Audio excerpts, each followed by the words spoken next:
राज्यातल्या धार्मिक स्थळांच्या शहरालगतच्या ग्रामीण भागाच्या स्वच्छतेसाठी कायमस्वरूपी योजना राबवणार राज्यातील असं मुख्यमंत्री एकनाथ शिंदे यांनी सांगितलंय।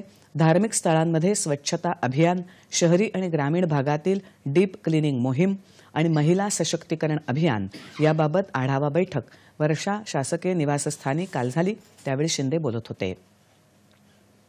राज्याला स्वच्छता अभियानात देशात पहिला क्रमांक मिळाला आहे। हा क्रमांक आपल्या राज्याला कायम ठेवायचा आहे।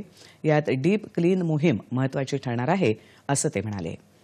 राज्यातील महिलांच्या सबलीकरणासाठी महिला सशक्तीकरण अभियान राबवण्यात येत आहे। महिलांना आर्थिकदृष्ट्या सक्षम करण्यासाठी त्यांना बाजारातील मागणी असणाऱ्या वस्तूंच्या निर्मितीचं प्रशिक्षण देणं, भांडवल उपलब्ध करणं आणि त्या वस्तूंचं ब्रँडिंग आणि मार्केटिंग करणं यासाठी मदत करण्यात येणार आहे। तसंच बचत गटांना त्यांच्या मालाची विक्री करता यावी याकरता जिल्हा प्रशासनाद्वारे तात्पुरते स्टॉल उपलब्ध करून द्यावेत, असं मुख्यमंत्री म्हणाले। दीर्घकालीन उपाययोजना म्हणून रत्नागिरी जिल्ह्यात राबवण्यात आलेली बचत गट मॉल ही संकल्पना देखील इतर जिल्ह्यात देखील राबवावी, असं ते म्हणाले। राज्यातील सर्व शाळांमध्ये 1 जानेवारीपासून राबवण्यात येत असलेल्या मुख्यमंत्री माझी शाळा सुंदर शाळा अभियानाचा आढावा त्यांनी घेतला।